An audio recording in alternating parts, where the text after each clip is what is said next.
All righty, bow hunters, welcome back to another episode. Sitting here online with Mr. Troy Fowler from the Ranch Ferry. Mate, I went back and listened to the episode that we did, which was episode 26, and that would have been within the first 6 months of me releasing the podcast. And I was very green, very new to the bow hunting world in general. And it was nice. You were a big part of that journey of me becoming a bow hunter. You were very educational. Yeah, big educational piece around the importance of sharpness of broadheads and making sure that everything is really doing the job that you're setting it up to do at the front. We honestly didn't even touch on a lot of the stuff that you've got so much research around, being arrow weights, arrow setups that you guys have tested.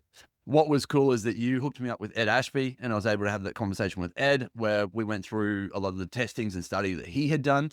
What was interesting from my behalf was seeing the scientific mind and trying to make it as simplistic as possible. And Ed is such a smart dude where it's hard to get that across. Like he's just 100%. thinks in this lane, which is so different to where most people think or understand. And so I was really just trying to get the most simplistic thought processes out of him. And it was a tough thing to do, but at the same time, I think we got some pretty interesting facts out of it. You know what's cool about Ed? I'll show you an example. His big fat cigar that he sits and smokes while smoking beer. The stories are incredible. I can imagine. With him and you just bullshitting and drinking whiskey and stuff. The first question when I first met him, like you're just sitting there going, this is like the man. Right, you can ask anything. And I said to him, the first question I asked is a question everyone wants to hear on this podcast and everything they want to hear from me. Is there, because of a compound and because of velocity, is there a arrow lighter than 650 grains that will perform at the level that your arrow did? And he said, most people don't realize I broke my back and was getting ready to start doing compound testing. And that stopped the study. That's why we have the. So now we're repeating. And as you listen to this, Rob Nielsen just got back from Australia. I don't know how many buffaloes they shot with a rifle. He killed a great big one with a bow. And they actually did more testing, and that will be posted on the Ashby website probably in the next 4 to 6 months. Yeah. So essentially, they were shooting a buffalo with a rifle, standing it up, and then shooting with the arrows to do the testing. That's Ed testing. So you would leave in the morning and say, we are trying to accomplish this and this. You take a rifle, 375 or whatever, you find whatever, boom, and shoot them real quick when they're green. Yeah. You don't want them stiff. No, exactly. Rigor mortis is going to be as close to live as you can get them. And they grade over time, but it's the best you can do if you're trying to test a compound. And it's an 80-pound Matthews. It's not underpowered. There's nothing. He tested a 40-pound bow a lot. But back to the story.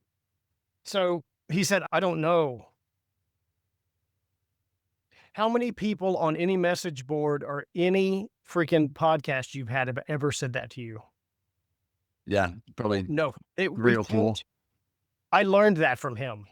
Incredible perspective. He should be the guy who says, listen, I've killed more animals than most of you kids ever dream of. It's 650. That's the response on the message boards. That's the social media extremist angle that most would take, right? Yeah, yeah. He says to me, I don't know. And he didn't say, but as of now, yeah, my testing's great. He just said, I don't know. And he stopped. I was like, that's freaking awesome. Who's that anymore? Yeah. Okay. I asked him about this thing. So I've shot 3 or 4 pigs with this thing. Yeah. I did this with a chainsaw file. It mimics the Magnus chisel serrations, which are not serrations, they're interruptions. Yep. And they are sharp in the inside. And I handed it to him and I said, my theory is as the broadhead rotates through soft tissue, the tissues will get caught in these things and create more damage. Think about that. And you know what he said? I don't know. Or? We got to test it. I don't know. Yeah. No. So that's a single bevel. It's a big single. This is the head. This is the head that is an Ed head. It's a 200, 300 grain broadhead. Mm. You're just trying to find different, because it is going to rotate, then it's going to catch. And these little serrations are sharp inside. Yeah, of course. Yeah. So if stuff gets caught in there, it's going to get It cut. Should be cut. Yeah. And it rotates. Can't Right? hit bone. It cannot. They're recessed. What do you mean? The You bone would, shoot that at the front leg, it's going to hit the bone. yeah, but these chisels in here are less prone to get a bone stuck in them. I see what you're saying. Which In ain't between the sharp. cutting. Yes, yeah, got you. Is the stuff that goes in my head. Yeah. Okay. There's no declaration of awesome. There's no, I couldn't find. So this will tell you, I've learned this from Ed. I don't know. Upon necropsy, I couldn't find what? Yeah, it's done such an amazing difference. Oh, look at that. I didn't see that either. Yeah. I hit them. They went 60 and they rolled up. Does it matter? Guess what? Ed would say, I don't know. It's awesome. Yeah. And that's part of the crap that I do is the more you go down the rabbit hole, the more times you say to yourself, does that matter? You have, if you're intellectually honest and you're not trying to create a brand and you're not just stroking you're not putting the bellows on your own fire. Yeah. And trying to get bigger. An intellectually honest person says, first question, so what? Why does that matter? And I have a few things that, like this thing, why it matters. Yeah. And we can talk about momentum. We can talk about some lungs, wherever you want to go. Yeah, I think it's interesting because I had a podcast conversation come out recently, and you said I would actually like to explain this in a different way, given your background in respiratory as a respiratory therapist. So what you studied in, what you've worked in, has been within the respiratory world, and so it is very interesting to me to say, okay, how can we make this more simplistic? How can we explain it in different ways? Obviously, there was some interesting conversations that came out of that podcast because I am always of the mindset of why not go for the very best shot that you possibly can, being for me in the triangle. Shoot forward, shoot in the middle of the leg, 1/3 the way up the body. You're going to take out the heart. If it ducks, you're going to take out the arteries and maybe even get a little bit of lungs. To me, that just goes, that's a no-brainer. But then everyone says, what about the fact that there's human error and that people can misshoot or that the animal can duck and roll and that the middle of the lungs therefore might be a better shot because if they duck and roll that you might be able to take out more of the lungs. And for me, it's like I've always had better success shooting forward, like shooting right in that the triangle. Why not continue doing that? Why not? And with me, the standard has always been get close, get as close as possible as you can to the animal, and you can take that shot. And I understand exactly. You knew 20 in America. 100%, and it's getting to be horrible. Like seeing Josh Bomar take shots at a coyote at 100 yards. I'm like, what is this fucking world? Like, I get it. We've got the technology to be able to do it. But do you have the time to sit and actually practice and shoot your bow that freaking much that you're amazing at 100 yards? Most people don't. And so what happens is they then watch these Instagram famous clips or these YouTube clips and they go, oh, fuck, that's all I need to do. And their moral compass changes from it doesn't matter that I haven't shot 100 yards. Other people are doing it, so I can. So they go out in this hunting situation and they go, let's give it a shot. Why not?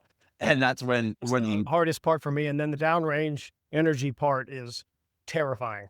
Once I got a lab radar and I started shooting heavier and heavier projectiles further downrange, I did a whole study at 60. I just posted 2 videos about 514 grain arrow versus 436.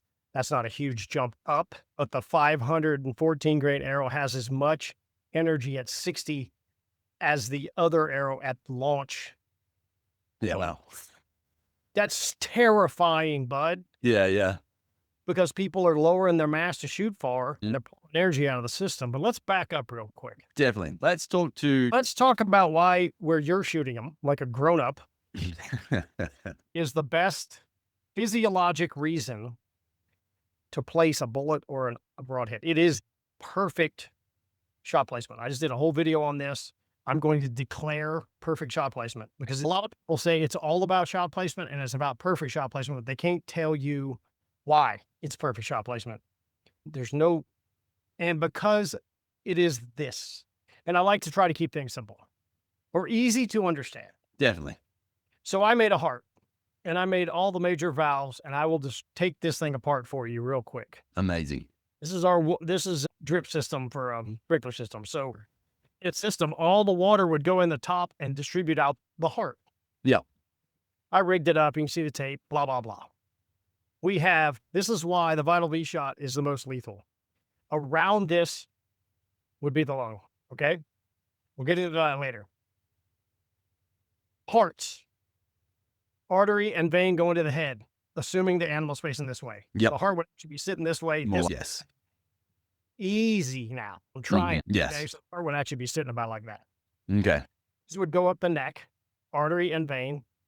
These aren't they're pretty close to the diameter of a deer. They're not 3 times this size. Yeah, okay. Okay. You're talking about whitetail there, like whitetail coos, like 150 pound deer. yeah, okay. Up to the head, goes in here, okay? This is the aorta, and this is the vein coming back. Yep. This services the whole animal. Yeah, wow. We haven't got the lungs yet. Everybody gets wound up about shooting lung shots and all that stuff. You cut one of these off. This is the vein coming back. So arterial blood would be red, Yeah. oxygenated, outbound. We're talking muscle. Every organ behind it except the lungs Mm-hmm. hurt them. But this would be a blood loss thing. Kidneys, liver, the pelvis. The arteries going to the pelvis are now rushing forward. This is why when you shoot them through there, you'll see them run off and start doing this. Yeah. That's because the blood's leaving their muscles. Yeah, okay. That's the They're method. loopy. No, the blood's leaving their body. They look punch drunk because they literally are trying to. Coordinate things and it's just not sending the Blood's oxygen. leaving. Yep. Okay, so aorta down under the spine, vein under the spine. I could name them, but don't worry about that. Yeah. Big pipes. And then these are our outbound and inbound, blue being blood that's deoxygenated coming back from, okay? This is white. I should have made it red. Yeah. So you have arteries and veins going out. They are progressively getting smaller down to very small and millions of them. Correspondingly, there is a venous system returning the blood and it's doing circles. Oscillations constantly. Yep. Okay. So should you blow a broadhead through this area, you've hit the front of the lungs and you've taken off maybe just this. That means their lungs cut off. Yeah. Cut off. Nicked, not shot in the middle, not punched through one of the lobes. It has cut the lung completely off. Yeah. And there's atriums and tops of the heart and all that good stuff. So that would be perfect shot placement. Would be through this area right here. This is a little bit larger than it would be on a whitetail deer, but not much. There's a lot there. It's just round. It's not so flat. For my example, lungs, aorta servicing the whole body, arteries to the head and neck. Yeah. Yeah, I'm quite often surprised by even the size of the heart of an animal. You pull it out of a small goat and it might be a little bit smaller than a fist. Deer is coming close to a double fist, right? Like a big red deer, they're like, they're huge, right? It's crazy how big it is. And so the margin for error conversation to me goes, really, you should be aiming at a 50 cent here or a 50 cent there. It shouldn't be that I get it. Obviously you're looking for error to be able to shoot to whatever you need to, being like, okay, we want to shoot a dinner plate. And if the dinner plate, we hit anywhere within that dinner plate, the animal's still dead. And I get that concept slightly changes because your dinner plate is then smaller. But for me, once again, I always come back to that's the standard of your shooting that you need to improve upon. 100%. 100%. No, it couldn't have been said better. So blow it through there. The trouble with going back is when you change animals. If that's your philosophy and you shoot a pig 4 inches behind the crease, some bitch is gone. Their anatomy won't allow for it. It can't make it move back. It's not back there. Axis deer, chitals is what y'all call them, or cheetles or whatever. Chittle, yeah. Oh, the spotted ones. Yeah. Their lungs are pretty tall, and they're not real long. Like a black buck antelope, I've killed a bunch of those. They have, God forbid, lungs for days. Yeah. Needed for the speed, maybe. As they run all over the place, everything's chasing them around. They weigh 70 pounds, right? Yeah. Yeah. They're designed not to die by hauling ass. And That's getting interesting. I hadn't thought of that. I hadn't thought about that. Like probably the faster and more agile an animal is going to be, potentially the larger the lung capacity is going to be. Potentially, yeah. If you have a grazer that kind of grazes around and probably gets 6 or 7, 800 pounds, wildebeests and all that kind of thing. Elk have really big lungs because they're climbing mountains their whole life. Yeah. So your cheat code to go back can hurt you, and you didn't miss. Mm, You didn't miss what you shot at. yeah. You didn't understand the physiology. And I know this from my own experience shooting feral hogs. I didn't understand it until I flipped the hood up and said, holy smokes, their lungs are right on the crease and there's not much cheat behind it. They're tall, Mhm. actually. A great big, a big one on our place is like 230 pounds, 110 kilos roughly. 110 kilos. They're that big. The lungs. They're as big as my hand because their spine, this is just crazy animal stuff. Mm. So is oriented horizontally in the ground. They don't have a neck. No, yeah. Oh, I should have brought my soul out. A pig Oh. skull. I got to grab it. Sorry. Yeah, go for it. All righty, what do you got for us? So this is the skull from the biggest pig I've ever killed on the ranch. 265 amazing. pounds. I shot him with a longbow. Look at that. Right there. 50 grainer with a tough head on it. And it went out of his ham. Pretty good cutters and all that good stuff. Did you ever measure his tusks to see how they went? No. You know what everybody does? Everybody's a peckerhead. They pull them suckers out and they go like this. Oh, yeah. Of course. What a bunch of liars, right? They pull the teeth out and, oh, you know, skirt. You have a few behind me here. Yeah, you see those mounts and the tusks are like curling out 17 inches. Fully in there, he's not short. Yeah. So back to the conversation. That's where the spine goes in, horizontal to the ground. Their spine comes straight out like this and barely goes up. Yeah. It's actually a piece of meat about this tall on a pretty big one that's nothing. It's the back straps and the shoulder blades go up there. Yeah. But so it's a low forward. That's where it's at. Yes. Yeah. Wildebeest, deer, anything like that.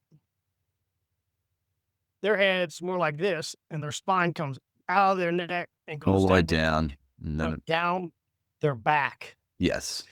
And one mistake people make on pigs is they've shot a lot of deer and stuff, then they get on a hog, and they don't realize the spine's in the upper it's 2/3 of the way up where the spine is. And that's why you have to be so low, and then they just don't have any lungs. They're walking trash cans, man. What do? They walk around. Yeah. So the next time you gut a feral hog, just when you get to the lungs, look at them. They're ridiculously small. But with the spine coming out of the back of the head and wildebeest standing there just looking around, it's going out here and it actually goes down. Wildebeests specifically have a little bit of a hump and some tall spinal processes, but that thing right there is coming straight out the back of the head. Yeah, exactly. No neck, just straight to body, essentially. Yeah. And it doesn't go up and back, but people think it's not, they're not trying to make a mistake. They're orienting on deer. Yeah. It's a different anatomy, essentially. Yeah. It's just a thing. So that's the trouble with them suckers is if you don't shoot them in the right place. But on top of that, pigs are ridiculously hearty animals. I've seen many pigs live on lung shots, like where you hit one lung, for instance. I've had multiples of them. Yeah. And they survive very well. My buddy shot one about 3 inches behind the crease, low. It came out a week later, and its guts were hanging out. Oh, God. I killed it. There was about this much stuff hanging out either side. It didn't smell. Wow. It was a week later because he had gone, and I had gone back to work on something. I said, well, I'll just climb over the stand, see what happens. I was like, what is that? Yeah. I knew he had shot when we lost it. Yeah. So I smash him, go find him, and it was guts hanging out both sides, and it didn't smell bad.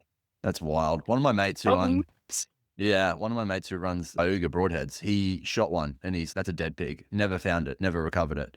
Went back, I think it was 4 or 6 weeks later, saw this very small pig with ridiculous tusks on it, and he went and shot it, and turns out it was the same pig. So over that time, whatever he had shot, the function of the animal, it would pretty much just shrunk the animal. So he couldn't eat exactly. So he ended up shrinking, but he ended up shooting it a month later. He's like, holy heck, that's my pig. That's the one that I shot last one on here.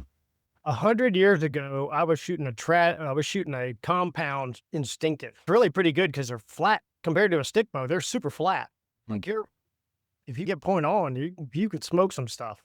Had a flipper rest, and I just shot canted. And so this shows you how good I am. We go chasing pigs across the ranch. I'm on foot. Come around the bushes. One's looking at me. Right when I release, he spins, and I hit him right there. Below the eyes. In the forehead. Yeah. He ran off. So I killed him. The broadhead was in his mouth. Oh, God. He was fine. Yeah. He was just like, that's shitty. We're good. Let's just keep rubbing around. Yeah. Have Yeah, you it's ever wild. noticed this? See how that tusk is shorter? It's like this guy was right-handed. I've seen that on a bunch of them. Yeah, on all of The mine. tusks, like he must have preferred to dig with this side or whatever. So on the See- scoring system that we use over here, they do it based on, what is it, where it's the same on both sides? Even. Well, yeah, I'm thinking of the S word, whatever it is, synergy or whatever. But essentially, it's based on it looking the same on both sides. So you actually get penalized for the smaller size. Exactly. This one's 1 inch shorter. And Exactly right. Yes. Yep. So the same thing happens with the tusks. That's what they do when they do the So you scoring. got a pig that's a scientist and a little bit autistic, so that he digs on that side. Exactly. Or he's super vain. Yeah. And he was good looking for the ladies. Exactly. Yeah.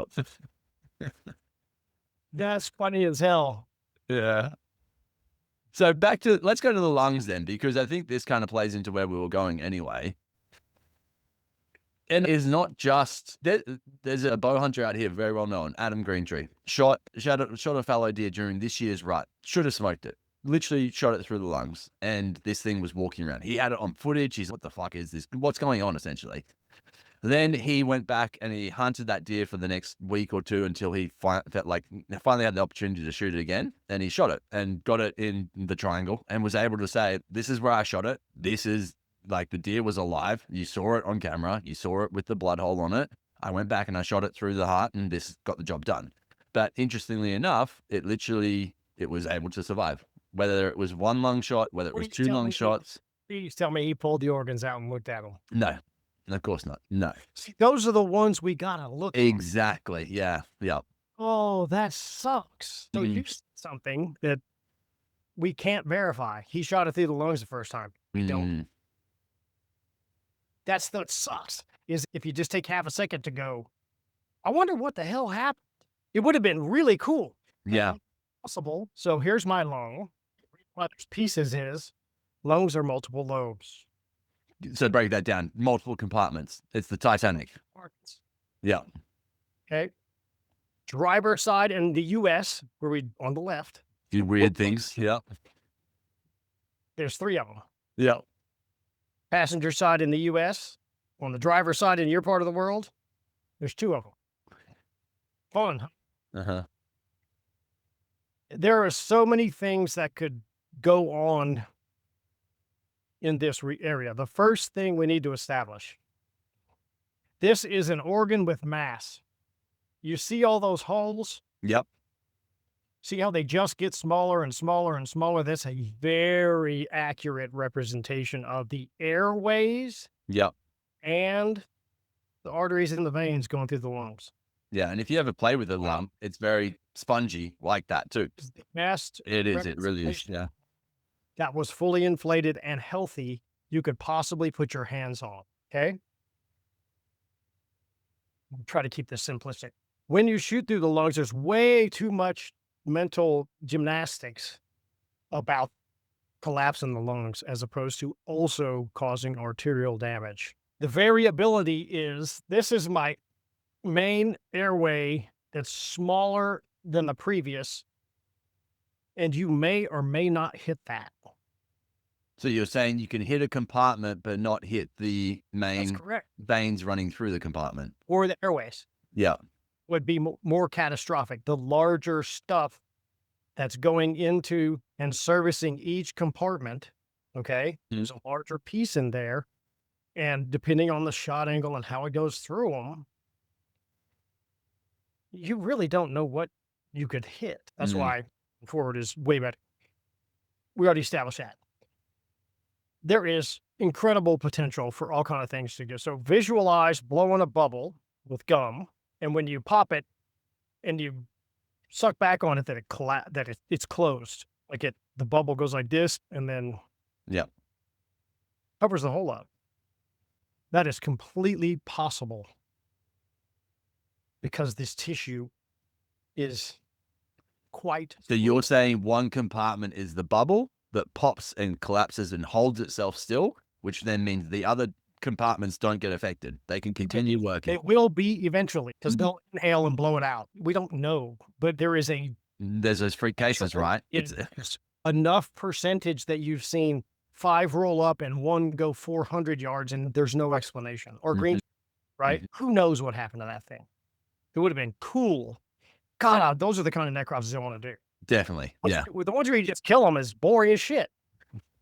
You got the job done. You just This this circle joke to show how good you shoot. that 5-1 went 400.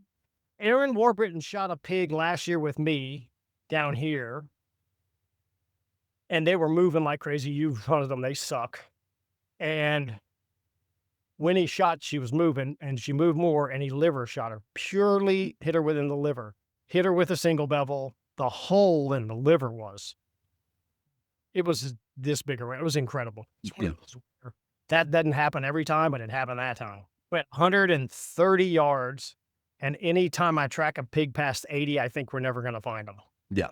Yeah. It's just, you either roll them up or they're gone. It's wild. It is. And we kept on blood. It was crappy blood. It was to the side. So if you hit a pig, because their head's down, maybe you've noticed this. If you hit them right, there's generally, if there's a trail, it's in the middle of the trail because it's coming out their nose. Yeah, I never thought to that. But this pig he was going down a trail and the blood was on both sides. I said, okay, I think it's a liver hit or a lung hit, but whatever. We found her, pure liver shot. She went about 120. And that was just, we got lucky because She died or she just bedded up? Found her. No, she was rolled up. She was dead. Okay. Yeah. She didn't live long. She was pretty stiff when we found her. We were about 40 minutes to find her. Yeah. Because we were jacking around, shooting B-roll and all that. So those are just weird things that happen. But back to our lung, if you just hit this lobe, bad cutting job, sorry about that. Up here, it starts to collapse and goes in the hole. When they inhale it again, it's going to push it open, and it could open and shut. And then this lung, assuming you hit the other one, okay, this lung is okay for 50, 60 more yards running full speed. Yeah. Which sucks because you don't know what the blood trail is going to be. And if they're hauling ass, generally blood trails aren't good of the animal. Yeah. It's better when they walk or stop a lot. Then the blood can get out and then they take off again. But one thing everybody needs to understand, this is a fact. I use the bubble example, and lungs don't pop like that. Correct. Yes. You've got all the tissue there. Anybody who tells you they just collapse is insane. The arteries, veins, the tissue, everything in here has some mass. Do they do this? Never. No. Yeah, they do. Oh, got you. They do shrink. But there's a common misconception that it's just like a balloon. So you're saying as the air comes in, it expands and contracts. That's essentially what you're talking to. So as we shoot it and the air leaves that compartment, it starts to shrink. It'll shrink some. Back to a regular non-breath, like an out breath compared to, yes. It won't be this big. No, yes. You'd never see it. Most people aren't physiologically strong enough to identify a lung that's this big. But everybody's seen them. And on a deer, you see them going like this with them. That's a pretty big organ. And it's just because the mass of them won't allow it to pop. It's a bubble is air with rubber around it. And it was this big when he blew it up. Yeah, got you. Yeah. This thing's whatever size, Mhm. buffalo, big ass lungs. And they tend to, all of the airways in here just start collapsing, and they do that. Yeah. And there's two reasons for that. Because of the hole in them. This is why a pass through is absolutely the physiologic best thing that could possibly occur. Hang on. Everybody take a deep breath, and you feel how tight your chest gets. Okay? That's the resistance of your chest wall from the lungs. They only get so big. If you had a hole through you and you took that breath, the air would go in and out of that hole in your body. Yeah. Called a pneumothorax. And what that allows is extra air to get in between the lung and the chest wall and actually smush it more. There's actually a condition called a tension pneumothorax where an arrow would penetrate but stop, not break the other chest wall. Let's say it's perfect hit, hits the other side. Let's say it hits the humerus ball. That's pretty hard. A lot of arrows won't go. But it's a cordon away shot. Arrows in them. They can actually suck air in that hole, sucking chest wound, and the air's going in there, and the chest wall's here, and the air's getting in between the chest wall and the lung and pushing it. So what you're saying, it's actually it's using the arrow as a support mechanism, essentially. The air would slide in, so our arrow is in the animal this way, okay? Pressed like that. And the chest wall's out here. Yeah. Hear the chest wall? Air can go in right here and get between your chest wall and the lung and start expanding in there, smooshing the lung down. Got you. And helps. It's a good thing. Yeah, okay. You don't want a non-pass through. You want both. The reason why you don't want two holes for blood trails. You want two holes because it really makes the lung collapse much more efficient. Yeah. So when I interviewed Brian, he was talking about the tissue that sits between the two lung walls and the effectiveness of if you pierce through that it will help to collapse the lungs to some degree. That's the same concept I was just talking about. Yeah. Okay. Yes. Yeah. And that's a pretty sound physiologic thing. But once again, we're starting to play out on the edge of, God, I hope this happens, not ideal. Mm-hmm. Ideal. I'm not going to stop ARPing here is hit back. Hit the heart. Yes. And a pass through and the lungs, and the front of the lungs. So if you cut through the front lung and it starts collapsing, these guys are in trouble. Yeah. It doesn't work the other way. Yes. Got you. So if you hit the back of the lung, you could collapse one compartment, but then it doesn't have any pass through because it's not passing to anything further down the chain. If you hit the first one, it's like a train, for instance, you've got three parts to a train. You take off the first trailer, the others aren't going to move. That's right. And just for everybody listening, this is not 100%. Nothing is, or we would roll them up every time. Yes. There's always going to be that one. Mr. Greenwood's example, he's killed piles of stuff. And to have him go, what in the hell? That's going to happen to you. Or stop bow hunting. Well, seriously, get him in the freaking Vital V and roll them up. Yeah. I'm not trying to be a smartass there. This is going to happen. You're better off saying it could happen. And live with it. Because I've made, back to your comments about the pigs, I actually posted a video where I quartered 2 on a pig. I was messing with the camera, pig 17 yards at a feeder, my typical testing scenario, not hunting. It's really fun testing, shooting a lot of pigs and testing. It's than you think it is. So my mistake was this, and I talked about it in the video. I looked at him, and the one note to you YouTubers, make sure the freaking numbers are spinning on your camera, because I've got about 6 of them I rolled up. I didn't press record. Or I hit the button, and it wasn't running. Yeah. And they're always the ones that rodeo spin, yeah, spin out, and they scream and hit a tree. That's the ones you miss every time. Yeah. So I've said, Troy Fowler, make sure we check the camera. I'm here. My sight picture's in my head. And in the moment it took to do that, he just went like that. My head was already locked. I learned something. I was already, so I shot right into the vital V, but it was quarter into small lungs. Arrow went 20 yards past him. And I literally went, never finding that one. Yeah. The minute it hit him, I said, oh, arrow looks good. It was red. You see the lighted knock just skipping like it was a 375. It went through that pig so fast, he wasn't even there. Yeah. Beautiful everything, except I one lunged him. Or went tracking bloods, Peter, 150 yards later on Onyx. Gone. Yeah. I bet you he ain't dead. Yeah. They're incredibly durable. I 100%. think pigs in particular, from what I know, their chest walls are real thick. Suck. That's some broadhead eating bone if you ever are round and short. They're horrible on broadheads. And I think they can seal up better than anything I've ever shot.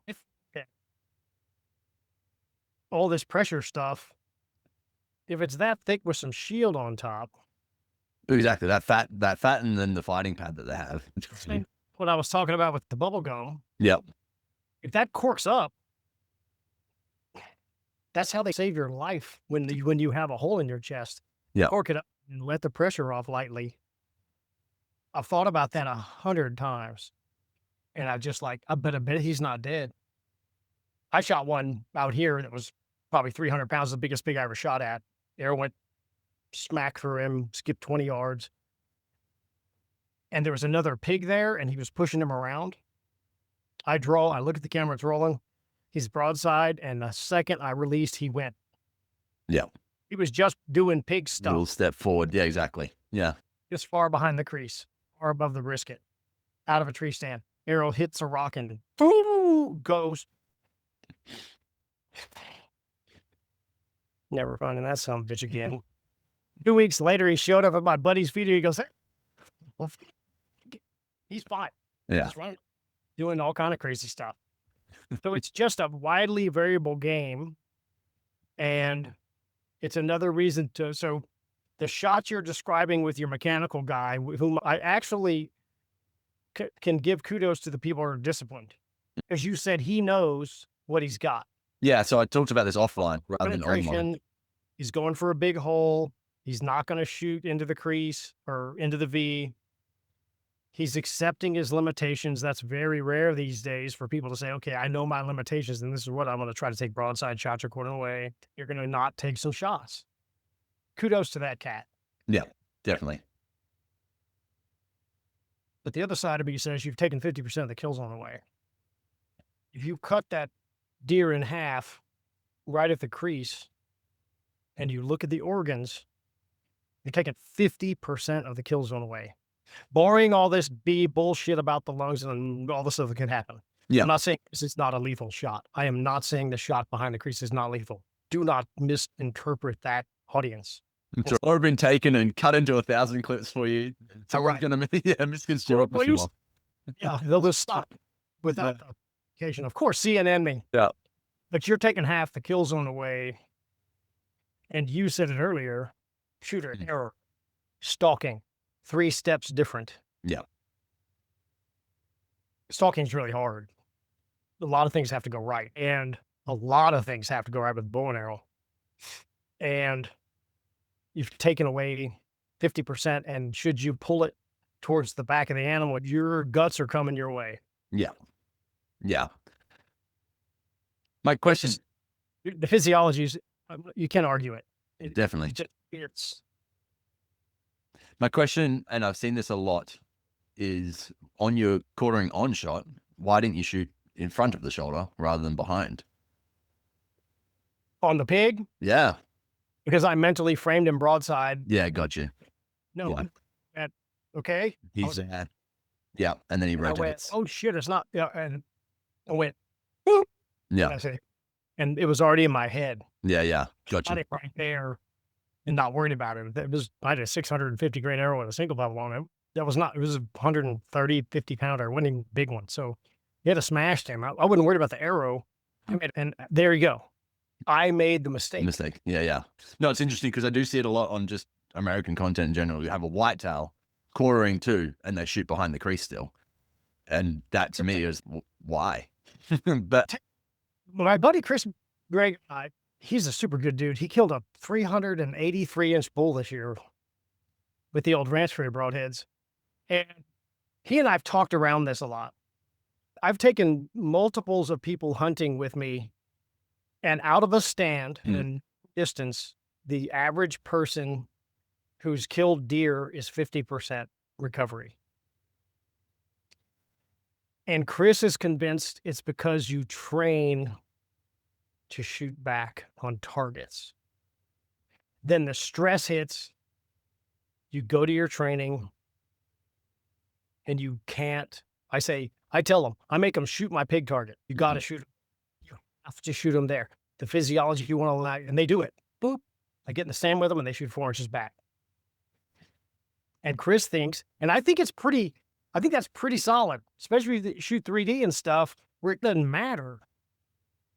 First of all, you're just rolling around with the boys in your flip-flops, smoking cigarettes and dicking off, and if you miss, it doesn't matter, right? But if you continuously shoot this far behind the crease and, hey, that's a good score, when the biggest deer you've ever seen or whatever is wandering around in front of you, you will go to your training and you will not make that down in an adjustment because the scoring on 3D targets does not benefit you. No, definitely not. Nowhere near. To the vital V. So are you guys practicing then, because you're shooting from a tree stand, are you practicing on a 3D target from a tree stand as well? Or are you shooting flat ground? I think the majority of people do not shoot out of a tree. Zero on flat ground, I zero 2 inches low, so that it makes up for any training error on my part. Already shooting low, when I'm elevated, it makes up. I found that about 2 inches if you're going to commit to tree stand hunting. If that's the only way you hunt, your bow should be shooting low on flat ground. That in that moment, you don't automatically shoot them 2/3 up, and then you're higher. Because you were shooting for the exit. You're downhill. Correct, yes. So I take that out. I learned it a long time ago. I zeroed when I shot pins. I shoot the EZV sight now, but when I shot pins, I should zero to 17.5. 17 yards, something like that. Tripod, it was just smoke. So I don't have to think about it. I think a lot of people do climb a tree in practice. I just don't know that they're shooting into the vital V. And then there's so much content about shooting back, especially over here, but that's what they're taught. Yeah. They're going to what the most common language is and where you should shoot them. And there's a couple of really strong influences reinforcing right now that you should not shoot into the vital V. It's interesting because obviously if you're in a tree stand and you're shooting on a very sharp angle down and you've got then meat, shoulder blade, and everything to be able to penetrate to come through to the heart. Terrible. Yeah, it is. And then on top of that, if you're using a very light arrow with a mechanical broadhead, of course, you're not going to get any results there. Drastic trouble. Exactly. Yeah. It's going to get caught up on the bone and just stuff. The trouble with that, I'm going to use this as a shoulder blade, is you're really shooting at that. You've got such a bigger window to be able to do. Exactly. You're going to tilt the animal. That's the angle. There's no gap there. But just for the audience. But that's what you're shooting at. And then they duck. Yeah. And it drops. So it's a really challenging shot. Tree stand's quarter of the way. Undoubtedly. Yeah. Undoubtedly. And then you can really pound in there. Smash. As long as you know where you're shooting, because people try to shoot too far forward on that one in general.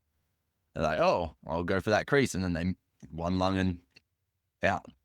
Yeah, it's an incredibly technical sport. The shot placement part is just, it's unforgiving. It's forgiving.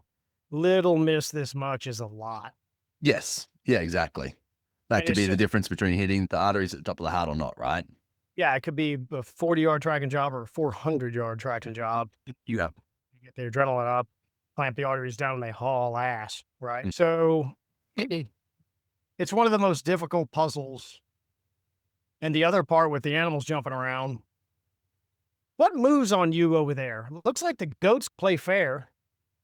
What do you just- mean? They're like a Moves? man most of the time. Goats and pigs, yeah, they pretty much chill out. Deer are very flighty. Depends on how much they've been hunted. But yeah, deer species are pretty on it. I'm surprised with no predators over there that the deer still jump. It's Right. crazy. It's like obviously ingrained from them from many years of being hunted. got- Somewhere in I've seen it a couple of times. I've seen a Cape buffalo jump. Oh yeah, I've seen pigs jump. Like here I've seen comes everything the arrow, jump. and the Cape buffalo goes, what? Yeah. What does he have to worry about? Yeah. Like nothing eats those guys. Yeah. But Dingoes would probably have a crack at them. They would round them up and they would hang off their hands and stuff like that. the Yeah. first time I ever saw a buffalo not just go, what is I was Yeah. like, we're never gonna beat this problem. The deer moving problem is we'll never fix it. Can't get there fast enough. You can't always solve it by blowing them over, breaking them down. That's a really difficult. That one's hard because the animals you're shooting at are the greatest survivors. The dumb ones got eaten. Yeah, definitely. Got eaten. The fat one, the dumb, slow ones got munched, right? Or Yeah. or shot. And the ones that you're after, the big mature ones, have made it through 24/7 of being hassled, and they have incredible instincts. And then you just don't know how much they're going to move. I get Definitely. I get nonstop hammered on about slow arrows. I'm like, it's 0.03 seconds different on Which is next to nothing. high 500s versus 400 and something where everybody else is shooting At what distance? 36 yards or so, like a little bit of a longish shot. Yep. And if your heavy arrow hits low and the arrow ducks, that's good. The theory is it's always going to hit lower. Okay, they're lowering. We're good there. Nobody wants to hear that. The challenge I have with all of this is you don't know what they're going to do. It's not gravity. It is a muscular reaction.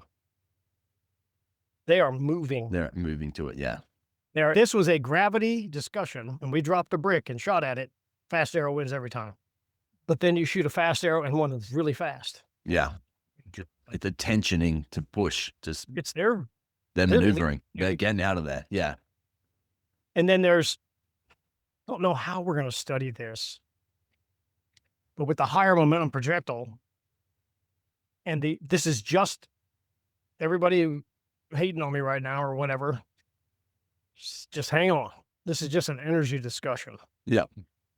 When the animal is moving laterally to your shot line, there is energy being taken out of the arrow system at impact. It is flying straight and it hits something that is pulling the arrow. You watch a car crash. It's going to Yeah. It's an angled car crash Yeah. Yeah. because the animal's moving down and they're often rolling and spinning. So they're going like three directions, just straight. And that sucks too. At the simplest point here, you are delivering something that's going straight on the shot line, running into something that's going to pull. The minute the point touches, it's going to pull it. Yeah. Sucking energy out of it. The higher mass projectile makes sense that it wants to keep pushing just because of the mass. Ping pong ball versus a golf ball thing. Yeah. It's going to want to try to stay on a shot line with more force than something like at the very simplest thing. That's the hardest one for all of bow hunting, for all of us. I don't care if we're shooting 300 grains or 900. When they move, they're pulling. The minute that thing touches them, it's pulling that arrow. The arrow is going to travel with the animal. Yes. This is probably a good position. I wanted to ask you about kinetic energy versus momentum in general and the tests that you guys have done. How do you test it? What's the difference? Like my understanding is kinetic energy is the hitting the impact, momentum is the carry on. For instance, a heavy versus a light arrow, we're talking about a car crashing into an object versus a truck crashing into an object. Is that a good analogy? It's a Prius versus a pickup truck. Okay. And you can speed the Prius up, but he's going to have to be going pretty fast to get the energy the same. Momentum is a directional force, and it is the measurement of things that want to keep going forward. Energy in all directions. Kinetic energy is more favorable to the fast arrow crowd and is the gold standard at this time. It is the worst, probably, predictor of penetration. It is a good predictor of getting it there. Yeah. Okay. So I've said this a lot on a lot of podcasts, and I'm going to say it here. Archery's getting it to them. Bowhunting's getting it through them. They're two different questions. They're not the same question. Shooting a 3D tournament or going to a TAC event, who cares? 150. I think it's fun as hell. Yeah. Making fun of the boys when they break all their arrows, they don't have any arrows left, and you get to kick them in the balls. Is that awesome? Yes. Bashing their loads down. Yeah. You broke all your arrows. You have to pick up the scrubs out of the bucket. That's super fun. This much penetration's at 12. Yes. The only thing we're concerned with at the Ashby Foundation is when it hits them and get it through. 2 holes is better than 1. And so one of my engineer buddies said to me, you know what you're saying, you don't know why, and I want to help you understand it. And that's when he introduced me to Elaborator. And it was freaking mind-boggling.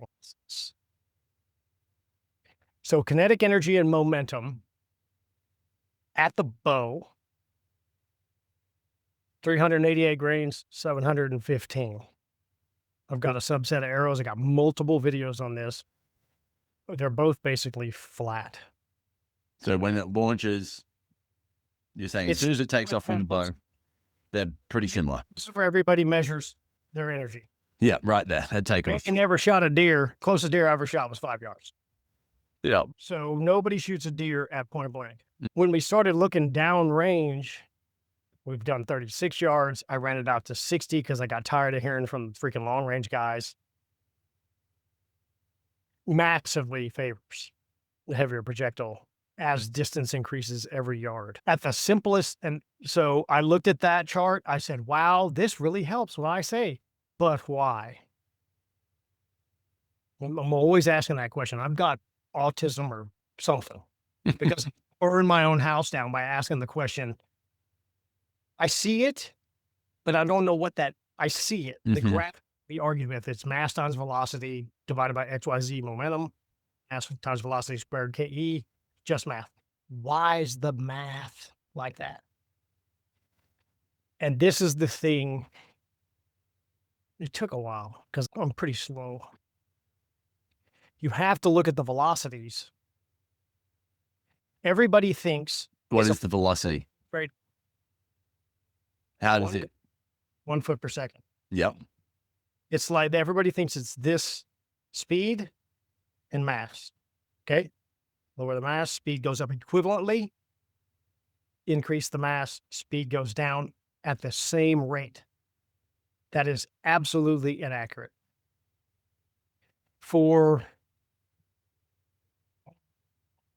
We couldn't, hey, for the audience, we couldn't get the stupid share thing to work. So here's my speed graph. Okay, I've got a graph right here. I'll send this to you. Cool. I did the momentum of a 589 grain arrow versus 436. The reason why the numbers are weird is because I walked up the spine and I walked up the point weight so they'd fly correctly. I bare shafted them all. So I had a 350 and a 300 and a 250 spine arrow, increase the mass so the numbers aren't perfect square. I want an arrow flight to be good because it's not fair to anybody. Yeah. If I could take a light arrow and shoot it where it's flying sideways, it's going to look terrible. That's not right. I want to know the truth. I don't want to know what necessarily favors me. At launch, the momentum of the 436 grain arrow is 0.54 slugs. That's the traditional measurement for momentum. A 589 grain arrow is 0.64 slugs at the bow. So 5 slugs more. Yep. At 60 yards, the momentum of the 436 grain arrow is 0.48 slugs.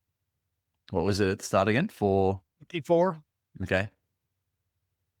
and the 589 gram arrow is 0.59 So it's increased over time and the other one's decreased. comparatively. Yes. Don't let that be misunderstood. Comparative. Yeah. So what you're talking about is delivering more on target energy pinch. So where my head goes with this, because of my autism or whatever, is everybody's trying to gain energy by draw weight, length, any other way but shooting something heavy and looking down range.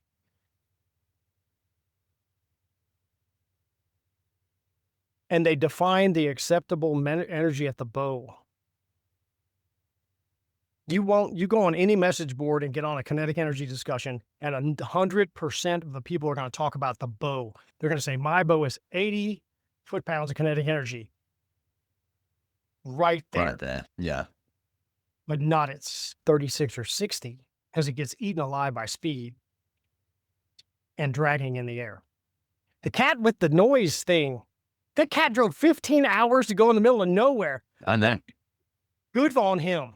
Oh, 100%. And what he found was crazy about the lighted knocks. That one brand in particular, I can't even remember what it was, but they whistled all 90 meters that he shot it. Yeah. Yeah. Exactly. I'd love to hang out with that guy and shoot some heavier stuff, because it'd be interesting. He said he was talking about the trad thing, but how much quieter, if it is, okay, once again, I don't know.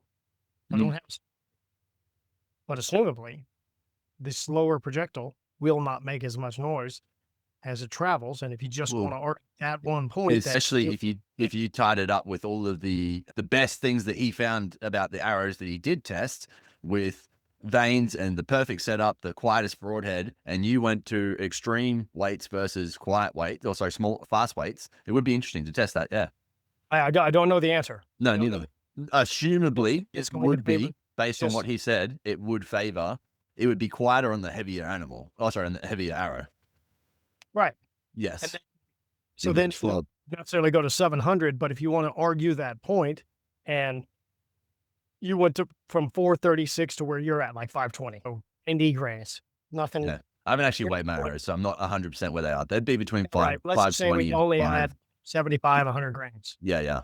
Reduce the sound by 20%, and the 60-yard energy is the same as the other arrow at launch. That's two good things? Or am I just being too simple? I'm not trying to cause problems out here. I just can't get past what I see. Definitely. And like radar thank God somebody told me about that thing, because I saw it. I went from 15 years with a 70-pound bow with 400 spine arrows, but I tried every broadhead on earth. I thought that would fix everything. And I was just it was inconsistent.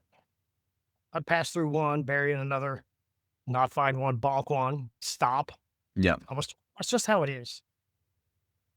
And then I started farting around with Ed stuff. And when I hit 550, I went to a 300 spine arrow. That was unfathomable at that time, but for me, because I'd done this other stuff for my whole life. Put a 100 grain brass insert in it, and I put the stinger on.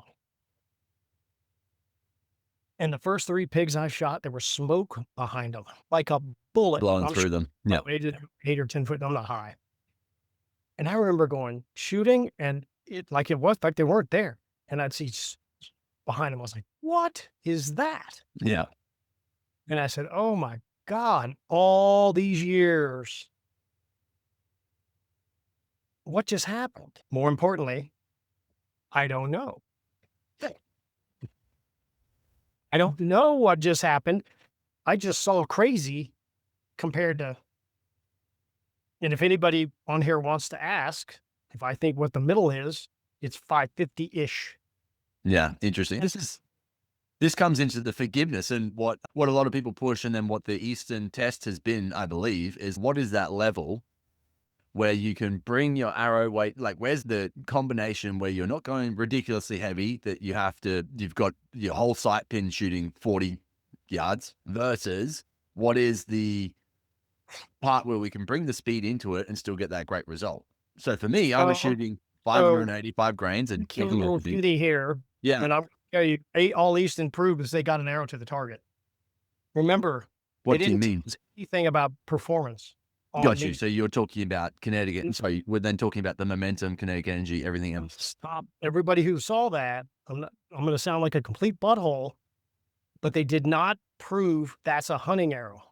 They proved that arrow goes to the target.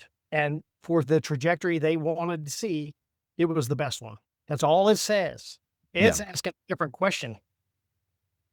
Ed's asking a completely different question. We don't care what the arrow does to the animal. We care what the animals do to the arrows. That's Ed's question. Yeah. So when you shoot it into foam with $5,000 worth of gear at the Easton facility with a bunch of guys who are engineers for Easton, they've got quite a good budget. They could have gone to Australia and shot a bunch of buffaloes. They got the money for it. They didn't tell us anything about hunting arrows.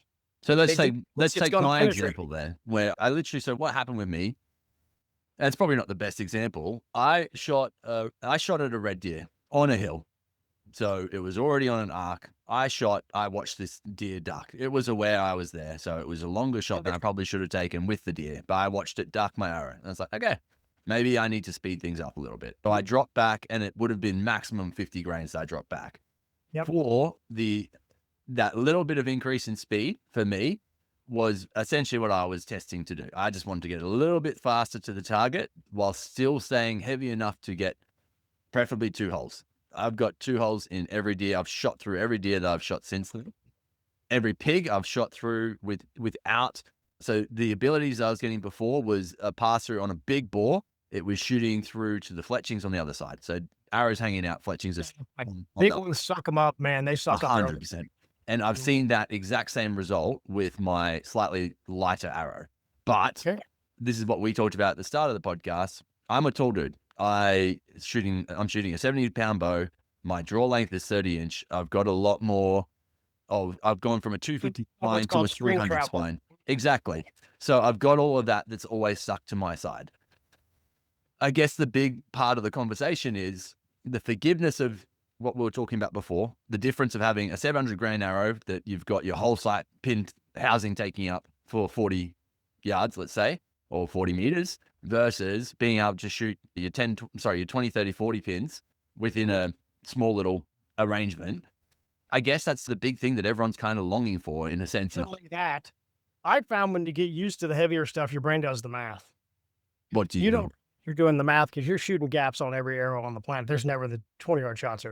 You're usually going a little bit like in that. Yeah. Meaning they're going to be 25 yards or 22 yards or yeah. So I've also studied the speed erosion. I posted a video with some sight pin pictures and and I saw this at 600. The parabola that the arrow flies on is more like this. Once it gets heavier.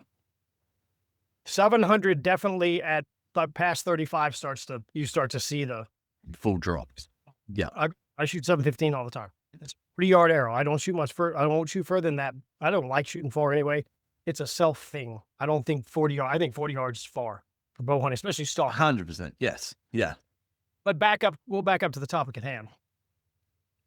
What with really light arrows, and so you're in the middle, and you're going to see more of this. But on a sight tape, I'm going to order some sight tapes. I'm going to order one for a 380 grain arrow going 320, and one 580 going 240, and I want to put a tape measure next to them. Yeah. You're going to that light arrow. You're going to see the gaps open up as you go down range. So for the crazy Americans shooting 60 or 70, you have every gap you open up, you are managing an ever larger drop because it's opening, the pins are opening up. Yeah. The tape is opening up. Your arrow is going like this. This occurs past 50, somewhere in there. In closer, it's more forgiving. 100% till you hit something hard. So it's a choice of how you want to play the game. Your buddy with the mechanical, I've said this earlier, with discipline, fine. I don't remember who I talked to. It may have been Snyder. He had somebody he mentioned, I didn't know who they were, and I should have. I watch fishing a lot more than I watch bow hunting because Yeah. was a deer elk killing machine. He shoots 420 grains. He shoots some fixed blade broadhead. He's a really good archer, but he's super disciplined on his shot angles. Kudos to that guy. Yeah. He's not going off half cocked. He knows he can't take a 1/4 shot and put it where it should be to hit that. Yeah. He shoots broadside, corner away, discipline. Okay. I'm not going to tell him he's wrong. Discipline. It is such an interesting piece in the field, right? Correct. He probably hunts 60 days a year for elk, and we don't get to do that. Yeah. Yeah. Most people get to hunt they got a 7 days off, 5-day tag, 2.5 days of driving, and 3 kids at the house. And it's very interesting in that part when you've got all this pressure on you for this one tag, for this one animal, where your moral compass lies and what you're willing to take as a shot at that point in time. 100%. It changes everything. Yeah. 80 yards, that's all I had. Yeah, exactly. Spray and pray. Yeah. And that's just realistic. I'm not knocking anyone. I've been there. I have 3 kids. They're all grown now, but I coached baseball and volleyball at the same time. One time I was 10 years. I was a baseball coach for one of my kids. The other kid was like an extreme sports guy. He had to have a boat and breaking arms and legs all the time, flopping around on the pavement. And so I've been there. Mhm. And then and you draw a great tag in New Mexico or somewhere where you can't, it's hard to get a tag because they don't have points and all this stuff. And you go, okay, I'm getting ready for I'm going to go one hunt this year because I got baseball through deer season. And it's a lot of pressure, man. And it's hard. You get these guys, they talk about like they're professional hunters or whatever. They're blessed to be able to do that, or they're wealthy. However that comes out, I don't care. And they get to hunt. They can go, okay, I'm gonna be here 2 weeks. That was the wrong angle. Yeah. I'll wait. There's a lot of people gonna send it, brother. Yes. Yeah. And you can't blame them. No. You can't. They just don't have the resources, the time to do that. And so it's just a hard choice on the arrow thing. Like I said, if anybody's going to ask where I saw wow and pretty forgiving, not crazy gaps, it's 550-ish. Yeah. And it's the same thing Ed says, 650 plus or minus perfect arrow flight. So if at 670, it's flying crazy, but at 622, it's bullets. Ed Ashby will tell you to shoot the 620 grain arrow or fix the 670 because it ain't flying right. So around 550. So that's 100 grain insert in a 125 point-ish, 150. Yep. If it's 530 and flies awesome, shoot that. 565 doesn't. Don't get locked at a number. That's much it. Perfect arrow flight, broadhead flight. Now, if your boys make fun of you for shooting 565, but it flies like a bullet, you need better friends. Yeah. Because, oh yeah, that thing's going to fly like a brock. And then you shoot 525 and it goes a little janky and shoots broadheads like that. And you get peer pressured into shooting that arrow because the 560 flies and behaves. But is that a bow tuning thing or is that a weight thing? You ready to go down a rabbit hole? Yeah, 100%. Hit me. I got to do more videos on this. I have found that the arrow set can vary widely. What do you mean? Arrow shafts, knock tuning, all of that stuff. Mm-hmm. Where are my arrows at? I'll be right back. Don't worry, don't burn off. Oh, good. So these are my hunting arrows. And every single one of them, that's my Noctune and You fletched. got a line to where it's, yep. A bit later, but that is the Noctune bear shaft for that particular arrow. Shooting feathers. Interesting. Yeah. Little tiny AA flesh. Every single one of them is bear shaft Noctune. We'll just keep going here. Yeah.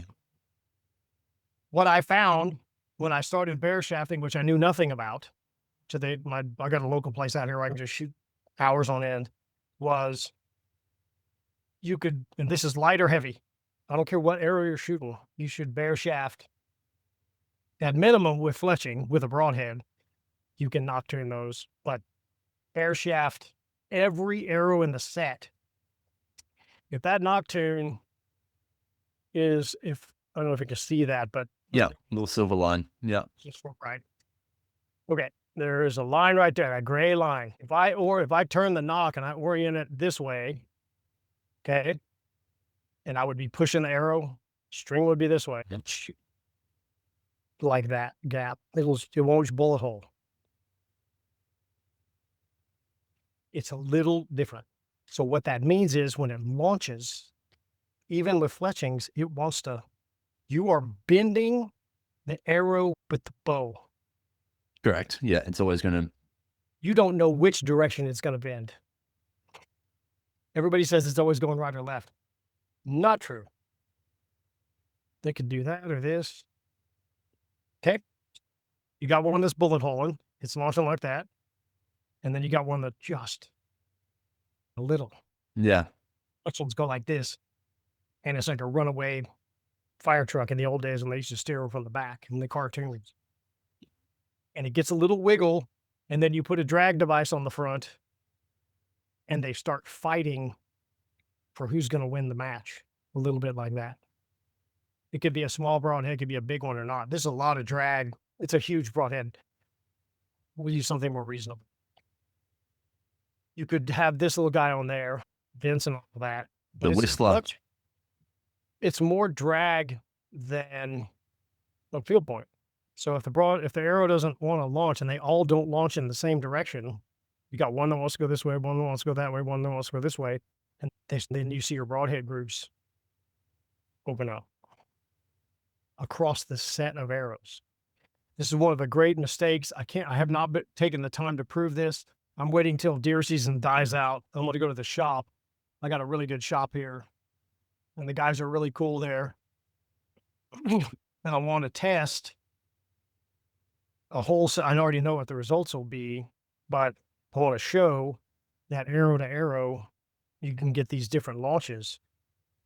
And this means possibly, I don't know the answer. This is practically speaking, I've decided that this 350 spine arrow right here is the arrow I'm shooting. I'm shooting 450 grains or less because everybody told me to do that. I'm shooting a 350 on a 70-pound bow. I'm going to take the bow and I'm going to bend the bow, lean the cams, twist the cables, do all that crazy shit to make it fly with one arrow. Grab another one, shoot a bare shaft, see if it does the same thing. Doesn't this come down to the stiffness of the arrow and every dozen that you've got and the company's ability to batch them correctly? Because some companies will have a stiffness that's 20, 30 out between them. So you'll have one that's now you're 15 to one, 15 to the other. Come right? on, baby, keep going. Yeah. Okay. So if you've got a good company that will batch their arrows correctly, where it's within 5, like within the stiffness of 5 on either side, so maximum of 10 out, or let's say 8 or 3 or whatever it is, that's going to make such a massive difference to this, isn't it? I've seen that just not having them batched or tight, but shooting them through paper. You need to just shoot 3 or 4 times. And if you're going to bare shaft, I wouldn't shoot more than 3 or 4 arrows. Don't try to do the dozen because you'll get tired and then it'll be you. Exactly. Yes. Arrows. So you need to set aside some like days and the dog put the bow down. Okay. But I spent hours with bare shafts. So your point is awesome. There are companies, and the cheaper arrows you buy, the more likely the spine is a 350 and you got 312s. Yeah. All the way through to 380s. Yep. And the spine's all over the place. And then as you can pay your way up to higher quality arrows. You say that you can pay your way up, but that's marketing. That's not necessarily that they're doing the good job there. Things will do it. Some companies will batch them and compress that spine. I know jab sticks that I shoot, they definitely do it. They batch test every single arrow, and they will put even within, let's say it's the 300 spines, they will have them within 5 grains of every single 300 spine that they're coming through. So Yeah, these are the 300s. These are the 395s. Oh, sorry, the 295s. These are our 305s, and they all get batched together to be able to go out. So That's every perfect. single dozen you're That's getting is literally to the T. yeah, and then if you can reorder and then say, okay, I had 305s, they can provide you those again, then that's even better. If you, in that case, if they told you that they were plus or minus 305, if you reordered, you would want to order those Yeah, for your parameters next set. Yeah. again, so it's identical. But here's the kicker. It never stops, dude. Don't be me. Don't be honest. I'm the least likely to go and tinker and do anything like that. I honestly, It's worse and worse. Never ask questions. yeah, I shoot shit and I kill it and it works, and that's what I'm happy for. Yeah. So the shaft in and of itself has a stiffness.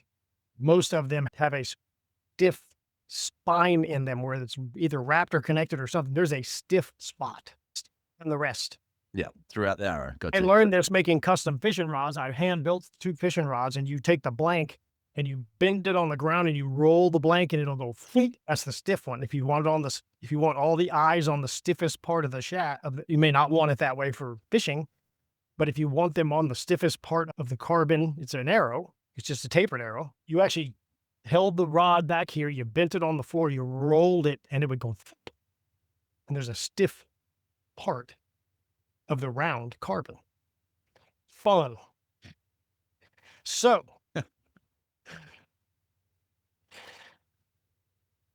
knock tuning. Can't prove this 100% because I can't get the science to prove it. I don't know how. I just figured out how I can do it. Knock tuning finds the bending rate of that arrow launching off your bow. So I'm 28 and a half shooting 65 pounds. You're 30 inches at 70. Okay. You could take my 250 with my 100 grain insert and 125 grain point, cut them 30 inches, and I bet your knock tune is different than mine. Definitely. Yeah. Your launcher, you're longer and your launcher's heavier and it's pushing it different. It may favor stiffer part of the arrow to launch perfect. 50-pound bow, you may have to go down in spine and put it on the soft side. I don't know how to find that. I just figured out how to find that. I think I can use the spine testing roller deal and check my knock tune. What? You see, don't be me. God damn it. So what you're trying, have you ever hand loaded? You get the idea of hand loading. Yeah, I get the concept of it. I've never done it. Yeah, seating depth, I just did it. Ed gave me a 300 Savage, which you can't get, but he had all the reloading stuff. So I bought bullets and powder and did this. It sucks. Half a grain, some of it shoots like that, and then quarter grain, it shoots like that. It was a pain in the ass, but it was rewarding.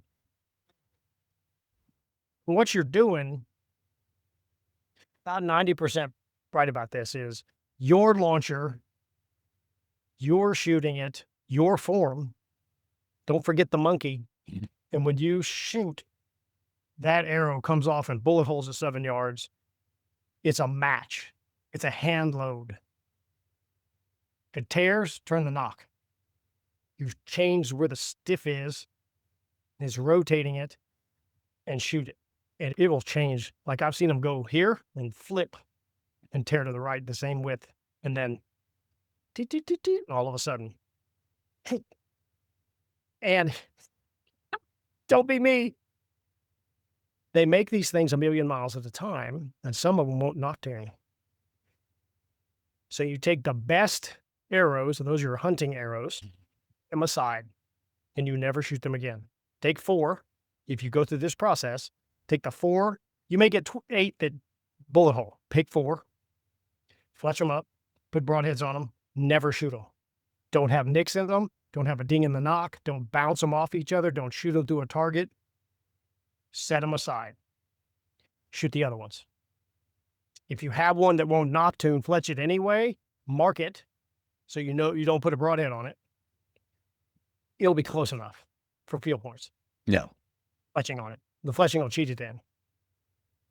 Like I said, you don't want to be me. No, I was just thinking that whole time, I'm not doing any of this. Like, Want to see what happens. I can't shoot stock arrows anymore. yeah. Once you've gone to bear shaft, and noctuned and fletched, the arrow flight is incredible. Yeah. Like it's next freaking level stuff. I think at the same time, obviously everything you were saying is like to the minimum. Get it to the freaking where the variance is so low that you can never ever notice it. Exactly. I want me to be the problem. My concept for this is bow tuning is so important because you need to make sure that your field points and your broadheads are shooting bang on. Good. Okay. Then the arrow variance for me, I know it's not going to change that much. Yes, it might be the difference between, let's say, a 5-cent coin and a 50-cent coin for me, based on the way that I go and then shoot them into my target. That's a done arrow. I'm going to take all 24. I'm going to shoot them. I'm going to bust through them eventually and use them on every hunting trip that I go on. And that's enough for me because I know probably a lot of it comes down to, at the end of it, how you react when you've got the animal right there in front of you, how you're actually... Well, after seeing the accuracy I got for me out of broadheads, and I'm not a great shot, I don't shoot a lot. More when it's hunting time. Yeah. I fish a ton. And I just don't shoot my bow. I'm in the science side. Just out here with a 50-pound head being autistic. I saw with my not good shooting form, properly, like D-loops in the right place. Definitely. It makes a big difference, right? Rolling over right, strings good. Like the bow's fine. Yeah. It's me. Yeah. The last damn thing I want to happen is that the arrow is the problem. I want to make the mistake. I talked about quarter and two and one lung in that one. I talked the one that moved forward, mistake. Both of those arrows went 20 yards past them. Arrow didn't fail. Yes. It's completely unacceptable. Arrow fails. You can fix that. Yeah. Yeah, I get You're that. going to make mistakes. The wind's going to blow. The monkey's going to make a mistake. We're all going to be human. I can allow that. We're not going to defeat that. No. But you can work on the arrow itself. And essentially that's everything that you've always worked towards, right? Is like, how do we minimize any side effects of it being wrong at the end of the day? Like, how can we give you every best opportunity possible? And then obviously your shooting's the other story, but how can we make sure that arrow, when it's launched from you, like you said, the arrow is never failing? It's really, with the equipment we have today, bows have never been better. Arrows have never been better. Broadhead selection is ridiculous. Yeah. Sharpening tools now, you can get the broadheads ridiculously sharp. It's just funny to me that your outtake is controversial in the world of bow hunting. But what you guys do is follow physics. And I guess there's the standpoint from many people of, why would you go that heavy when you don't need to? I'm still shooting animals and I'm still getting the job done. And I guess it comes back to that concept that we talked about before we started of, it's all well and good until it's not. But then we're not trying to fix the perfect hit. No. Get away or potentially get away because the arrow system can't. I get accused of, I hunt with 700 grains, but I shoot 25 yards all the time. Who cares? But 95% of the ranch fair arrows that are sold are 525 to 575. Yeah. Most people who've shot through a test kit, unless they're trying to go heavy or going buffalo hunting, Cape Buffalo or something like that, they want to go to 700 or 800 grains and put a big whacking stick on them. Elephants, 1200, probably ought to have a decent arrow for that. We've built a few arrows for elephants. That's freaking next level stuff there, buddy. But most people's bows, if you get my bear shaft test kits or follow my process and cobble it together, buy whatever you got over there, y'all can do that. I have a video called The Process, and it's all about how to bear shaft tune with different field points. They land 100 grain insert, and we sell 150 grain broadheads like crazy. I only have, my broadhead is only made in 200 because I won't make it shorter. I didn't want it to be blunter. Yeah. As mine's 200 grains. We stretched it as much as we could to get the angles good, the angle of attack good. And Seth was like, we could sell a lot more 150s. And I said, I'm not doing it. I don't want it like this. Yeah, wider and stumpier. You want it long and pointy. Yeah. He said, that's on you then, right? You don't want to make any extra money. I was like, got to have principles. So that's 525 to 575 is 95% of the arrows we sell because it tunes out shooting bear shafts perfect there. And what a lot of people do is they'll bear shaft with 100, 125, assuming an upgraded insert, 150 or 100 grains, 100, 125, 150, 200 grain point, and they'll find that 125 is bullet holes and 150 is a little wonky and 100 is a little crazy. They'll go straight to fletched and just say, that's the one. And they'll do what you do, which is, okay, now I'm going to check broadhead flight, and they'll jump straight to fletched arrows. Fine. They found out what hand load wants to fly in their launcher. They went through that small amount of, it's not a small amount of work. It sucks. Yeah, definitely. You find out a lot about your bow, actually. 80% of the problems that come up on the bear shaft is the bow. People, you go start asking questions. I've done it for so long. This is what's 8th year. I can know where to go. I know what questions to ask now. Yeah. Hey, when's the last time you put a string on? It's been about 3 years. Yeah. 2-1. Yep. Maybe you ought to try that. When's the last time you've been to a shop and just see, hey, are the wheels rolling over the same? Yeah. There's one- Yeah, exactly. Is there a timing issue or yes? like that? And they come Yeah. back and say, the timing was well. Wait, amazing. It wasn't the arrows. Yeah. And what it did was it's revealed a lot of the weaknesses in bows and helped those people get their bow set up. Like they got their bow set up right. And all of a sudden they're like, dude, look at this. Yeah. Like It's three- like a car. It should be serviced yearly. A car, right. obviously, probably more regularly, but your bow should be tuned again every year. Yeah. Just go into with a shop and have them roll the cams over and do basic stuff. D-loop move around. It's your D-loop didn't open up a little bit and then constantly putting knocks on it and the shaft and it's in there bouncing or it went up a little bit. I've had that happen. Yeah. Yeah. I didn't change my string for 2 years and saw a massive difference. And I thought it had been a year. And I was messaging with Ian, the guy who helps me with my bow setups all the time. And he goes, mate, that was 2 years ago. I'm like, oh, Yeah. that's a mistake. Yeah. So Yeah, I went and changed it. And Especially if you shoot a lot and shoot 3D and all that and you shoot practice arrows a lot, if you Mhm. really shoot a lot, just go get it checked. That string stretch will eat you alive. yeah. And boy, I had one restrung and man, it just feels like it's a rock. Like you turn this, it's just, Yeah. New bow. Yeah. you get used to that, but it Yes. you get used to it. You just used to it. It's like your car's a little out of alignment. And you're used to just staring a little bit. Just because some. Been like that for a while. I just Yeah, kinda- exactly. I've adjusted. I'm good. Yeah. And, you know, Yeah. that's how it is. What about, based on what you guys have found, for someone who's shooting 40 pounds instead? This is not in my world. I'm not empathetic to it because I don't understand it. Like, I've never had to go that low. I've never had an injury that's forced me to go back to 40 pounds. But someone who's gone through an injury or a female that's shooting with a shorter draw, what stuff have you found around that world? Rob Nielsen's wife is tiny. She shoots 43 pounds at 25 inches. She's a little bitty Matthews. She's 575 grains, but she is God. 31% forward to center. That is a unicorn arrow. 30% forward to center is hard to do, but she's shooting a really light arrow with a ton of weight up front and it's short. FOC includes the arrow length. So you would struggle if you were fighting for FOC, you're screwed Yeah. because the arrows are long. Yeah. It doesn't even come to my 17 or context. 18. Yeah. It's hard just because long arrows are hard. She has pins out to 50. She has shot through 3 bull nilgai. Nilgai are the size of a cow elk, They're huge. Yeah. South Texas thing.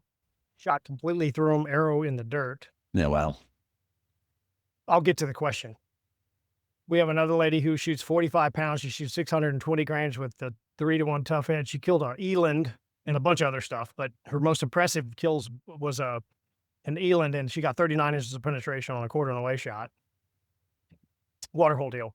And then Rob's wife went to Africa with him.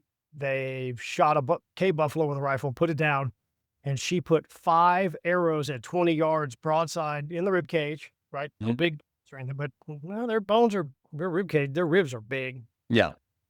5 arrows in a row with that arrow, and the broadhead hit the other, buried in the ribs on the other side 5 times in a row at 20 yards with a 43-pound bow. Yeah.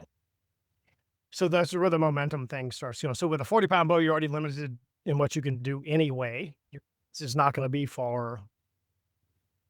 I'm going to recommend for deer and stuff, 500 grains plus, perfect tune, perfect arrow flight, a 2-blade cut on contact, just because it's more efficient. And then you're just going to have to be disciplined.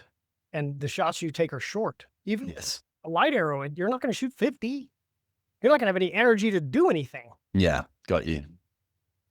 But that's, man, that momentum part on those really light bows really shows up. I have a whole series where I took a kid bow, I put it at 26 inches. I was drawing like this, and I, had a whisker biscuit, 40 grain arrows. Jesus Christ. Yeah. Like Yeah.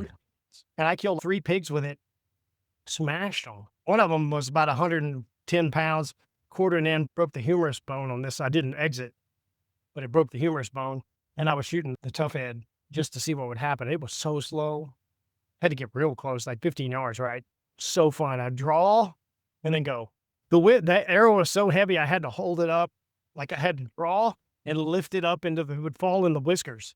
Jesus Christ. You're doing All the way rest to work. It wasn't fast. You've got a stabilizer in the front arrow. So I was way out there, right? Yeah. Like this. And then I would raise up there, set it in the whiskers and go, please sit there. And I'm like crammed up like this of dick.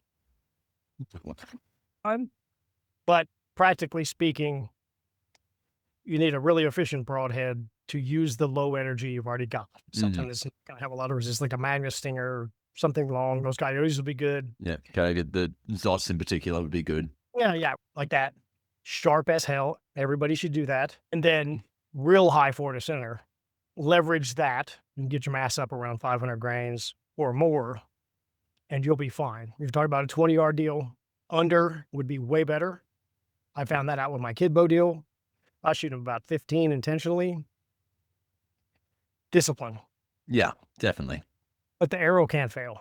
Still back to the same thing. We have the equipment to not have arrows fail. We really do. And then another thing I wanted to touch on, if you're going to mess around with, this is something that comes up a lot. I got a lot of people putting really heavy inserts behind a 100 grain broadhead. Don't do that. Why? Because the only way they make broadheads lighter is by thinning them out or make it steel aluminum or making them less robust. There's no other way to make them light. Titanium. Okay. They hollow them out. So what you should do is lower your insert mass and raise the broadhead. It's the same. So if you're shooting 200 grains up front and you're shooting 100 and 100, go to a 150 point, lower the insert 50. mass. Insert time killing. Yeah. Yeah, it makes sense. So it's just a more durable. This is just a durability. Durability thing. Yeah, no, that makes sense. Yeah, I think at the end of the day, like you said to me a long time ago, let's just chat about the results that you see from from the difference of making your arrows that little bit lighter. And for me, my test wasn't extensive. It was, can I still kill stuff? And it was. And so it is enough for me to say, okay, whatever extra forgiveness I got from dropping that, let's say anywhere between 30 and 50 grains, has potentially not given me that much difference in forgiveness, but it's at least still killing stuff. So for me, I'm like, check. That's all I need it to do.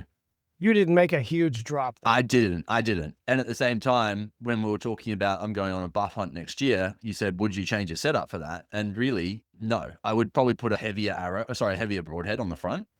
And I shoot the pilot cuts mostly. It's my arrow of choice. So my broadhead of choice. It is. And I use the bleeders as well, just for a bigger wood channel. Anything. Exactly. And then when I go to a buff hunt, I will probably change to a 2-blade Zot or something like that instead, which is just a 2-blade pointy long thing like what your heads are, essentially. And I would maybe go from a 125 up to a 150. That would be about the extent of the changes I'm going to make for that trip. And I'm going to hunt scrub bulls and buffaloes.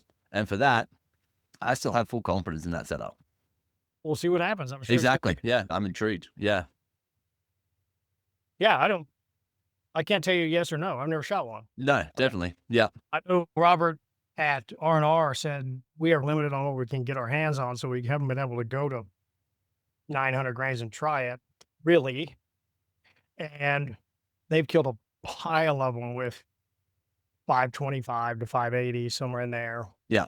Said we've also had some unexplainable stuff happen. He was humongous. He was adamant about the Vital V, about it on buffalo, especially on that podcast. It'll be up in about 6 weeks. And he said something super interesting. He does not like quartering away shots on him. On a quartering away shot on a buffalo. On a buffalo, he said the ribs are overlapping, and he said he's seen some skippers. Yeah, I could believe that because of the way that their rib cage sits, folds over itself. It becomes a shield rather than it being a hole because of the way that it sits. Yeah. Well, there's no hole. On a broadside shot, There's no, they said they're straight on top. Okay, got you. So it's just a weakness in the frame, essentially, when it's side to side. Yeah. It's like looking at a picket fence this way, and then you walk to the side. Yeah. Gaps close up. He said he's had some really weird skips. Yeah. On shots. He said, I want a broadside buffalo. I want you in the Vital V. I want him low. Yeah. And we got him. Yeah, there's a dude that did a whole heap of testing out here, and he showed frontal shots and how incredible they are for buffalo. Oh, I think that's, if you can get them to put their head up, Yeah. that hole's got to be that big. There's nothing there either. Yeah, exactly. Just straight through. Windpipe and arteries, man. You just want to make sure that you're close enough and that you're a good shot as well, obviously. Yeah, and you got somebody with a 500 nitro somewhere near. Just close, just in case. Just to give them a little bit of a taser action. I do it. Yeah, definitely. Oh, that's hilarious. Mate, I think that's a good place to wrap. I think we've talked about a lot of it. We haven't solved any of the world's problems, but that's all right. You don't think we will in archery yet. But I love the fact that you've got the durability to keep going. Like everyone will throw 1,000 things at you and you just go, okay, that's a good question. I'm intrigued to find out why. And I mean, I get more videos from the haters than I do from the positive people because I go, I didn't think of that. Yeah, and I love that. I love the fact that you've got the humility to question it and say, okay, maybe we are wrong. Maybe we haven't thought about this. I'll close with this and then we'll say goodbye. A guy said to me the other day, my arrow is going XYZ fast and your arrow's a slug and you'll never get there. My arrow is going to be 16 yards ahead of your arrow at XYZ distance. And I went, 16 yards? God, that's a long way. And my first reaction was, you're full of shit. My first question was, God, I wonder if he's right. Like, I never thought of it like that. Like a race. If you lost them at the same time, you're arguing time to target. Yes. Penetration. It's top target. If it hits, it's going to kill them. So if you raced them, what's that gap look like? And I was like, God, he was mad too. And because I'm annoying because I have like data and stuff. I sent him a graph and he would just avoid the graph and ask another question. So I was like, damn, I woke up at 2:00 in the morning. My head's spinning on this. I'm like, God, he could be right. I don't care. Flight time wasn't a second. He was calculating in feet per second. The flight time was 1/3 of a second than the distance. So if the flight time of the arrow was a full second, whatever that distance is, feet per second, yes, my arrow would be 16 yards behind it. We were not shooting 120 yards of flight time or whatever it takes to go for a full second of travel. We were at 1/3 of a second or 3/4 of a second. So you have to cut that distance down because the flight time is not a second. Yeah. I was like, that's it. Yeah. Actually, said, you're wrong, bud. I'm sorry. Flight time's not a second. That's the problem. I've been thinking about it for 15 hours. Still gets there 300ths of a second faster. Oh, it's whatever. This comes down to the length of shot, right? And what we talked about of 60 yards being the new standard for America. Whereas it's ridiculous. I'm trying to educate people 20 and under. That's what's always been pushed on me. And I'm like, and then when we looked at the sound testing stuff, when we did that podcast, I think it was 161, 162 episode. Essentially, when you look at that, the sound of the arrow only takes, it only becomes a question when you're over 30 meters. So meaning the sound of the bow and the sound of the arrow, the under 30 meters, the deer is going to react to the sound of the bow anyway, the sound of the arrow flying at them.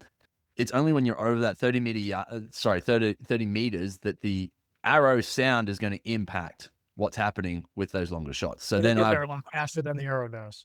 Exactly. And so it's then, okay, if you're taking those longer shots, then let's think about, like you said, momentum when it's hitting the animal, but then let's focus on the sound of your arrow as well. That's going to play on the effects of the dropping and the moving of the animal. I promise to stop after I say this. Go for it. But we're going to close on this, and then we're just going to go away for all you watching the podcast. We just had a discussion. You just brought up some super valid points on this cat who drove 15 hours to get out in the middle of nowhere where there's no sound. Awesome. Good on him. I think that was awesome. He actually, so he's got a proper chamber set up at home where they did all of the testing. That was just for the just for the lighted knock situation. He tested that. He's got a proper chamber and everything at home. It's pretty incredible what he set up. Yeah. I'd love to have that. And then we could just have more autism. We don't know how acute we're going to finish on this and we're going to stop. We're not going to talk about it. We're using sound equipment and our own ears to judge that. Don't know how acute the animals are. Yeah. There's only one test that's been done on the animals previously, and it was a watering hole situation where they would drink the water, and if they kept drinking, they would get zapped or something. He explained it in that podcast, and in regards to the science that we have. I'm listening to it, and I didn't listen to it. I saw the clips, and I haven't gotten to it yet, so I'm trying this week. I'll listen to it. Yeah. So he talked about the one study that we have around deer and the research that we've got on their ears, on their hearing essentially, but they hear different tones to what we hear. It's like a whistle for a dog. You can whistle, and it's something that's not audible to humans, but the dog hears it loud and clear. How much louder is it to a deer? Does it sound like a helicopter? Yeah, exactly. So that's an interesting concept. And so what they essentially found is, based on their testing, based on all of the drag, the arrow setup, everything that they found, they essentially went and did an extra test, meaning the Sound Lab guys outside of the Eastern test, they went and put broadheads on the front and tested what the difference was with the broadheads. And they found a massive difference from the types of, the types of the broadheads and whether they were hollowed out or not. Like the hollow ones, obviously, with the one that you showed me before when I said, oh, the howler, because it's going to whistle like crazy with all the holes through it as it's flying through the air. It's got more rotations happening, more of the, as it's flying, and the drag and everything. So yeah, it's very interesting. I think there's a lot that you can go down a rabbit hole like you do. Exactly. You can do it. I say you can do it because I'm not going to, but at the same time, I'm always interested in finding out all of this stuff, because there's a massive piece to it. There's 100% obviously science to everything that you do. There's 100% outcomes that are going to come that are going to maybe favor some people and not favor other people, or even educate some people and not educate other people. People are always going to have their own standpoint, and good on you. Hey, have your own standpoint. You're allowed to. You're killing them. I'm not telling you not to stop. But we're weird. TroyRanchFairy.com. I love it, mate. Thank you very much. Appreciate your time. Sure.